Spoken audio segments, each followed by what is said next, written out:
કે કાર્ય સાચું હોય ત્યારે ટીકા નિંદાની બિલકુલ ચિંતા ન કરવી. આપણે આપણી લીટી લાંબે કરી જવી, આપણે આપણો પ્રયત્ન કરવા. લહેરો સે ડરકર નૌકા પાર નહીં હોતી, કોશિશ કરને વાલો કી કભી હાર નહીં હોતી. આત્માની વાતો, પરમાત્માની વાતો એ નિર્બળ માણસોનું કામ નથી. માનવ જો ધારે તો શારીરિક તકલીફોની વચ્ચે પણ કામ કરી શકે છે, અને માનવ જો ધારે તો શૂન્યમાંથી સર્જન કરી શકે છે. મારે આગળ વધવું છે, કાર્ય કરવું છે, પણ કોઈ સપોર્ટ નથી, કોઈ ફેમિલી બેકગ્રાઉન્ડ નથી, કોઈ ગોડફાધર નથી, કોઈ રેડી પ્લેટફોર્મ નથી. વોલ્ટ ડિઝની, જેણે ડિઝની વર્લ્ડ ઊભું કર્યું છે, છાપા નાખવા જનાર માણસ, દવાની દુકાનમાં કામ કરનાર માણસ, પોસ્ટમાં નોકરી કરનાર માણસ, સિગ્નલ પાસે ગેટમેન તરીકે કામ કરનાર માણસ, ડ્રાઈવર તરીકે કામ કરનાર માણસ, ચણા ખાઈને રહેનાર, અને યુનિવર્સલને MGM સ્ટુડિયોમાં પણ જેને કામ નહોતું મળ્યું, એ વોલ્ટ ડિઝનીને 22 ઓસ્કાર એવોર્ડ મળ્યા છે. 22 ઓસ્કાર એવોર્ડ પ્રાપ્ત થયા છે. અને આજે ડિઝની વર્લ્ડનો સ્ટાફ છે 2.5 લાખનો સ્ટાફ છે. $3 બિલિયન તો નફો કરે છે. જે વ્યક્તિ શૂન્યમાંથી સર્જન કરી શકે, લોંગ ફેલો એટલે સરસ વાત કરી છે. The heights by great men, reach and kept were not attend by sudden flight, but while their companion slept they were toiling upward in the midnight. જ્યારે એના મિત્રો જલસા કરતા હતા, એ સમયે અડધી રાત્રે પણ જે મહેનત કરતા હતા, એ સફળતાને વરી શકે છે. તો શૂન્યમાંથી પણ સર્જન થાય. રાજીવ હરિઓમ ભાટિયા, અજાણ્યું નામ લાગશે, માર્શલ આર્ટ તરીકે બેંકોકમાં કામ કર્યું, વેટર તરીકે પટાવાળા તરીકે કલકત્તામાં કામ કર્યું, સેલ્સમેન તરીકે ઢાકામાં કામ કર્યું, જ્વેલરી ટ્રેડર તરીકે દિલ્હીમાં કામ કર્યું, માર્શલ આર્ટ ટીચર તરીકે બોમ્બેમાં કામ કર્યું.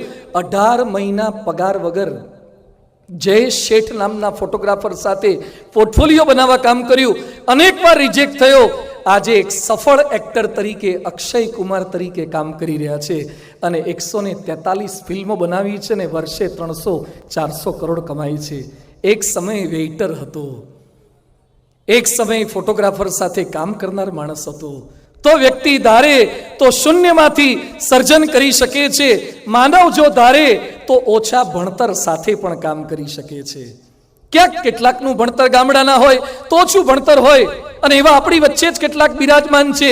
મોટી મોટી કંપનીઓ ચલાવનારા જે તે સમયે ઓછું ભણ્યા હતા, પણ એના મનમાં કંઈક કરી છૂટવાની ભાવના હતી, એટલે કરી બતાવ્યું છે. પ્રેમ ગણપતિ તામિલનાડુનો વ્યક્તિ છે, નાગલાપુરમનો, 10 સુધી ભણ્યો છે, પણ એને સંકલ્પ કર્યો કે કંઈક કરવું છે. ઢોસા શીખ્યો, અને ભારત અને ન્યુઝીલેન્ડમાં એની 26 દુકાનો ઢોસાની છે. 180 પ્રકારના ઢોસા બનાવે છે, અને 8 કરોડનું ટર્ન ઓવર કરે છે. ખાલી 10 ચોપડી ભણેલો માણસ છે. અરે તમને મંજીરા હરખા વગાડતા આવડે ને તો એ ડાયરામાં 2000 રૂપિયા મળે. કંઈક પરફેક્શન સાથે કરો, જે કરો એ સારું કરો. તમે મનની અંદર નક્કી કરો તો થઈ શકે છે. બ્રહ્મ સ્વરૂપ યોગીજી મહારાજ ખાલી 5 ચોપડી ભણેલા હતા, એ પણ ધારી ગામની 5 ચોપડી. શું ભણ્યા? પણ યોગીજી મહારાજે બાળ મંડળનો પ્રારંભ કર્યો, યુવક મંડળનો પ્રારંભ કર્યો. આજે વિશ્વ આખામાં જે બાળ પ્રવૃત્તિ દેખાય છે, યુવક મંડળ દેખાય છે, એના સ્વપ્ન દ્રષ્ટા હતા બ્રહ્મ સ્વરૂપ યોગીજી મહારાજ. આજે BAPS સંસ્થામાં જે ભણેલા સંતો દેખાય છે. અત્યાર સુધી મોટે ભાગે શું થતું હતું કે મોટી ઉંમરવાળા સાધુ થાય, જે ઘરે કામ ન લાગે એને મંદિર મોકલે. એક ભાઈ યોગીજી મહારાજ પાસે આવ્યા, એ કે સ્વામી મારા દીકરાને સાધુ કરો ને. તો યોગી બાપા કે ભણાવો ને. એ કે ભણવામાં મૂક્યો પણ 5માં 5 વાર નપાસ થયો, હવે સાધુ જ કરો. યોગી બાપા કે તો ગુરુ કઈ નોકરીએ જોડો. એ કે સ્વામી એવા નપાસ થયેલા કોણ નોકરી આપે? યોગીજી મહારાજ કે કઈ ઘરનો ધંધો શરૂ કરો. એ કે સ્વામીજી શરૂ કર્યો, પણ એમાં હોના હાઈટ કર્યા. તો કે એને લગ્ન કરી દો તો સુધરી જાય. એ કે સ્વામી આવો હોય એને કોણ છોકરી આપે? આ તો સાધુ થવા જ જન્મ્યા હોય ને, ત્યાં કઈ પાંજરાપોળ છે? અહીંયા આવા જ ભેગા કરવાના હતા. તો યોગી બાપાને દયા આવી, પેલા ભાઈએ બહુ આગ્રહ કર્યો એટલે એને રાખ્યા. તો સાવ આલ્ફા જેવા હતા, પણ એ સારું ધીમે ધીમે કરતા ભગવાનના આશીર્વાદ મળે તો સારું થતા ગયા. એકદમ સારા થઈ ગયા, કામ કરે એવા થયા, કુશળ થયા, દક્ષ થયા. તો પેલા એના બાપુજી પાછા આવીને લઈ ગયા. એ કે હવે અમને કામ લાગે એવો થઈ ગયો. 12 લોકો એમ માનતા જે ક્યાંય કામ ના લાગે એ બધા આ બાજુ આવે. કોઈ ભણેલા સાધુ નહોતા થતા.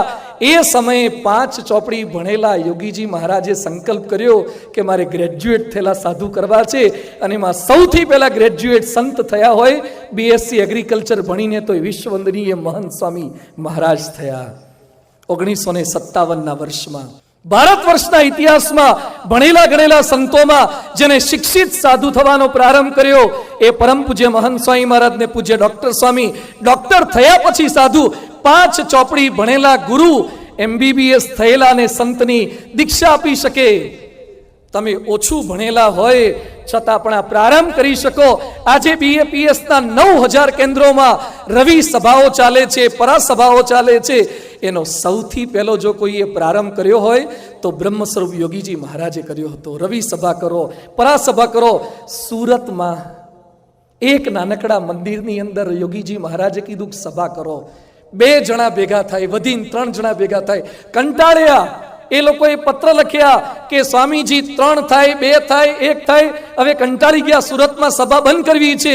અને યોગીજી મહારાજ જાતે 15 પૈસાનું 5-10 પૈસાનું પોસ્ટકાર્ડ લખે.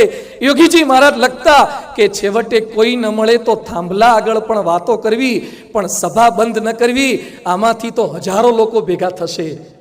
3 જણાથી યોગીજી મહારાજે સુરતમાં જે સભાનો પ્રારંભ કરાયો હતો. આજે સુરતમાં દર રવિવારે રવિ સભામાં 15 થી 25,000 લોકો ભેગા થાય છે. મોટા પુરુષો સ્વપ્ન દ્રષ્ટા હોય છે, વિઝનરી હોય છે. પ્રમુખ સ્વામીજી ખાલી 6 ચોપડી ભણેલા હતા, પણ વિશ્વના 20 પ્રતિભાશાળી વ્યક્તિઓમાં સ્થાન પ્રાપ્ત કર્યું.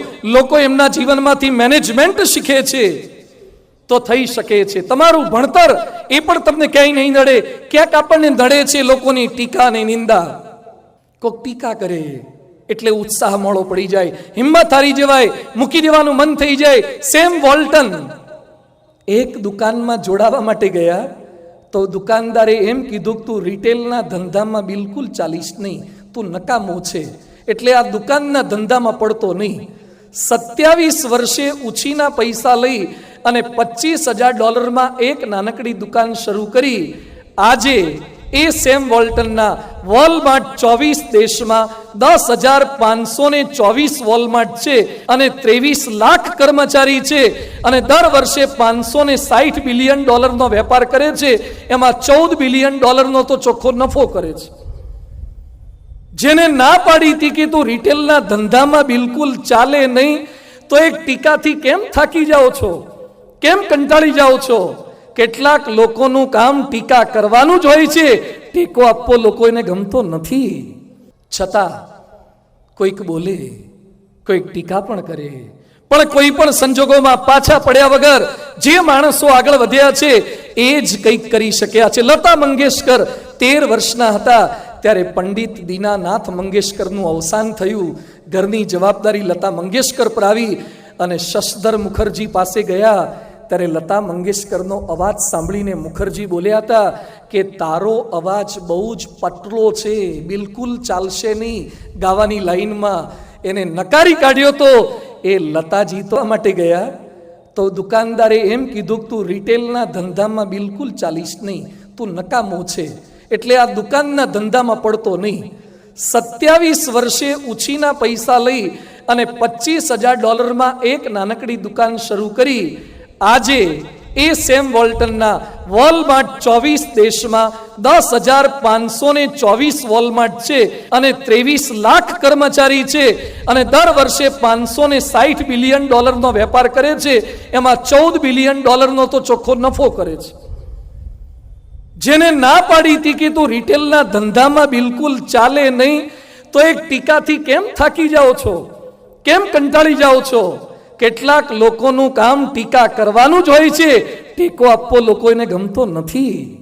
છતાં કોઈક બોલે, કોઈક ટીકા પણ કરે, પણ કોઈ પણ સંજોગોમાં કે કાર્ય સાચું હોય ત્યારે ટીકા નિંદાની બિલકુલ ચિંતા ન કરવી. આપણે આપણી લીટી લાંબે કરી જવી, આપણે આપણો પ્રયત્ન કરવા. લહેરો સે ડરકર નૌકા પાર નહીં હોતી, કોશિશ કરને વાलों की कभी हार नहीं होती. આત્માની વાતો, પરમાત્માની વાતો એ નિર્બળ માણસોનું કામ નથી. માનવ જો ધારે તો શારીરિક તકલીફોની વચ્ચે પણ કામ કરી શકે છે, અને માનવ જો ધારે તો શૂન્યમાંથી સર્જન કરી શકે છે. મારે આગળ વધવું છે, કાર્ય કરવું છે, પણ કોઈ સપોર્ટ નથી, કોઈ ફેમિલી બેકગ્રાઉન્ડ નથી, કોઈ ગોડફાધર નથી, કોઈ રેડી પ્લેટફોર્મ નથી. વોલ્ટ ડિઝની, જેણે ડિઝની વર્લ્ડ ઊભું કર્યું છે, છાપા નાખવા જનાર માણસ, દવાની દુકાનમાં કામ કરનાર માણસ, પોસ્ટમાં નોકરી કરનાર માણસ, સિગ્નલ પાસે ગેટમેન તરીકે કામ કરનાર માણસ, ડ્રાઈવર તરીકે કામ કરનાર માણસ, ચણા ખાઈને રહેનાર, અને યુનિવર્સલને MGM સ્ટુડિયોમાં પણ જેને કામ નહોતું મળ્યું, એ વોલ્ટ ડિઝનીને 22 ઓસ્કાર એવોર્ડ મળ્યા છે. 22 ઓસ્કાર એવોર્ડ પ્રાપ્ત થયા છે. અને આજે ડિઝની વર્લ્ડનો સ્ટાફ છે 2.5 લાખનો સ્ટાફ છે. $3 બિલિયન તો નફો કરે છે. જે વ્યક્તિ શૂન્યમાંથી સર્જન કરી શકે, લોંગ ફેલો એટલે સરસ વાત કરી છે. The heights by great men reach and kept were not attained by sudden flight, but while their companions slept they were toiling upward in the midnight. જ્યારે એના મિત્રો જલસા કરતા હતા, એ સમયે અડધી રાત્રે પણ જે મહેનત કરતા હતા, એ સફળતાને વરી શકે છે. તો શૂન્યમાંથી પણ સર્જન થાય. રાજીવ હરિઓમ ભાટિયા, અજાણ્યું નામ લાગશે, માર્શલ આર્ટ તરીકે બેંકોકમાં કામ કર્યું, વેટર તરીકે પટાવાળા તરીકે કલકત્તામાં કામ કર્યું, સેલ્સમેન તરીકે ઢાકામાં કામ કર્યું, જ્વેલરી ટ્રેડર તરીકે દિલ્હીમાં કામ